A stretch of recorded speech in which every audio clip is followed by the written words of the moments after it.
You look at photos from a few years ago, not the way you look, the way you looked back, the expression, the things you were excited about, the version of you that showed up in those moments. And something feels off, not nostalgia, something harder to name, because that person doesn't quite feel like you anymore. And you're not sure when that happened, or whether to be relieved, or whether to grieve.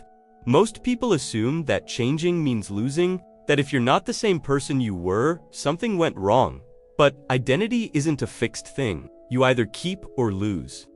Psychologist Dan McAdams found that the self is not a possession you carry, it's a story you're always in the middle of writing. Characters develop. The person in Chapter 7 is not the same as Chapter 1. That's not a flaw in the story. That's how stories work. The question isn't whether you changed. The question is how, and whether the change happened to you or through you. Here are 10 signs. Some are losses, some are gains, and some, depending on how you got there, are both. 3 categories. Pay attention to which ones feel like recognition and which ones feel like relief. Drift signs: you moved away from yourself. 1. You don't know what you actually want anymore, not what to eat, what you're working toward, what would make your life feel like yours. You used to know, or at least had a direction that felt like yours. Now, when someone asks, the honest answer is, I'm not sure. And the not sureness has been there long enough that it started to feel normal. Research shows that when people spend extended periods prioritizing others' needs, the neural pathways for self-referential processing weaken.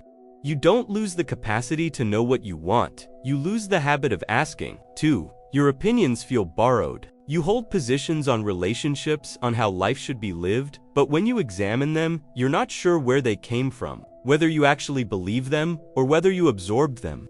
From the people and environments you moved through. Bruce Hood calls this the self-illusion. Many of what we experience as our most personal beliefs are social constructions. That's not unusual. What matters is whether you've ever examined them, whether the opinions you hold are ones you'd still choose if you looked directly. 3. You react differently, and you don't recognize the reaction. Something happens and you respond in a way that surprises you, too quickly or not at all. Anger where there used to be patience. Detachment where there used to be feeling. And afterward, that wasn't me, except it was. Reactions are trained.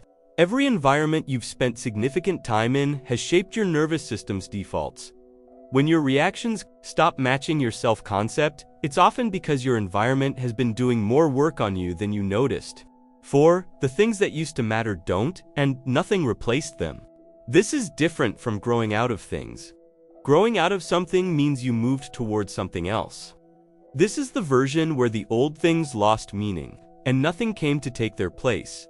The ambitions that went quiet, the future you were building toward that you stopped building toward without deciding to. When people abandon significant parts of their identity without processing them, without grieving or choosing, those parts don't disappear cleanly. They leave a gap that fills with a low-grade sense that something is missing, you can't locate. Growth signs: you moved toward something. 5. Things that used to bother you no longer do. Not because you stopped caring, because you got clearer about what deserves your energy. The things that used to trigger you don't have the same access anymore. Not because you suppressed the response, because your relationship with your own reactions genuinely changed. Post-traumatic growth researchers call this increased equanimity, a real shift in what registers as threatening. It's not detachment, it's perspective. One of the most reliable signs that something in you matured rather than just defended. 6. You need less external validation than you used to. You still notice approval and disapproval, but the weight changed. What other people think matters less, not because you stopped caring about people, but because the gap between their perception and your own sense of yourself got smaller. Psychologists call this the shift from external to internal regulation. It's not cynicism or indifference. It's the specific freedom of not needing the room to agree with you before you can. Trust yourself. 7. Your tolerance for certain things dropped to 0. Things you used to accept in relationships, in how people treat you, you no longer can, not because you became harder, because something in you got clear about what you're not willing to normalize anymore.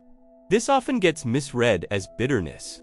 It's usually the opposite. The development of genuine self-respect. When you can no longer tolerate what you once tolerated, it typically means the standards shifted. And the version of you that accepted less than you deserved is not the version standing here now. Ambiguous signs that depend on how you got there. 8. You became much harder to reach. You stopped sharing as much. The interior got quieter, less accessible to others, and sometimes to yourself. This can be growth. The end of oversharing, the choice to be selective about who receives the interior, or it can be drift, the slow closing of the self after enough experiences of not being received well. The difference is whether the walls were chosen or accumulated. 9. You became much more comfortable alone. Solitude that once felt like isolation now feels like restoration. You need less company than you used to, and you've stopped apologizing for that. This can be growth. A genuine relationship with yourself, the capacity to be present without needing distraction, or it can be drift, the gradual withdrawal from connection after enough. Disappointment.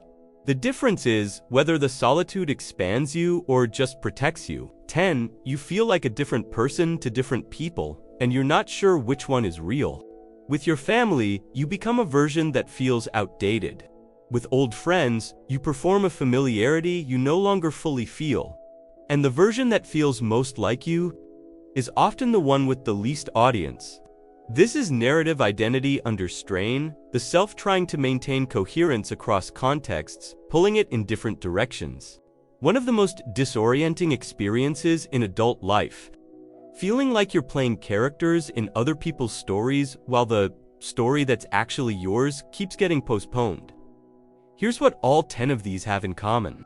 They're not a verdict, they're a map. The drift signs, not knowing what you want, borrowed opinions, unrecognized reactions, those are things that accumulated without being examined. And things that accumulated can be brought into awareness. The growth signs, less reactivity, less need for validation, clearer limits, those are evidence that something in you actually developed. The change wasn't loss, it was consolidation. And the ambiguous ones require the most honest question you can ask. Did I choose this, or did I just adapt to it?